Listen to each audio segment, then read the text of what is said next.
Mheshimiwa Cabdi Cali waa salaamantahay salaan kadib baahidan kugu cawanay hadaan nahay Reesan Gaailu oo xagga Setiimarke sidaan kugu cawanay waa nooga soo baxday maxaa yeelay waagi hore oo meesha Setiimar geedii noola suray dadka reer baadiye wax aqoonin aan ahayn magacaygu waa Shaacir Cabdi Maxamed midda labaad oo ka hadlayno meeshan aan joogno Reesan Gaailu arrimahan ka hadlaynana waa arrimihii power lighting-ka Mheshimiwa Cabdi Cali ayaan dhawid markuu soo gaaray waan sheegnay power lighting-ka in wax laga bedelo geedii hore oo la soo kulli way wada dhaceen xirkii way wada gureen wax shaqo oo socotay ma laha Mheshimiwa ogsoon yahay Reesan Gaailu magaalo yar ma magaalo dhan oo Halluuqa sub county magaalada Halluuqa ku soo xigto Reesan Gaailu wax steamer aan tumeynayna ma jiro Mheshimiwa markuu noo imaaday arrintaas waa sheegnay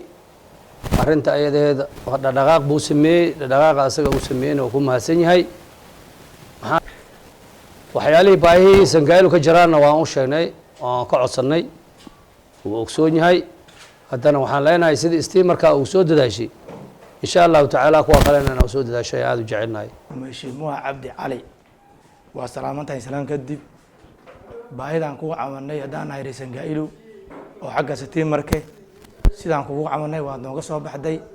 maxaa yeelay waagi hore oo meesha Setiimar geedii noola suray dadka reer baadiye wax aqoonin aan ahayn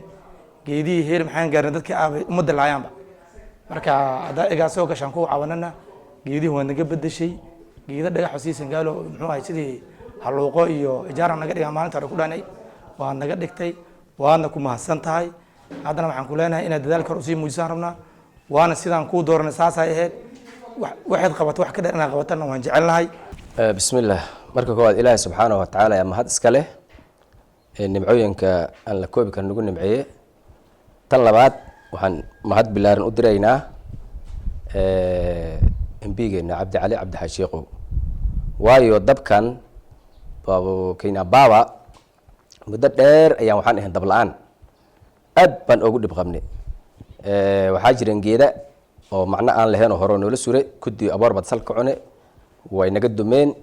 imbiga baan codsi u geysanay si degdeg buu uga jawaabay ma insha Allah Allah ku barakeeyo waa noo dadaashay geedii way na soo gaareen dabkiina hadda waa noo shidme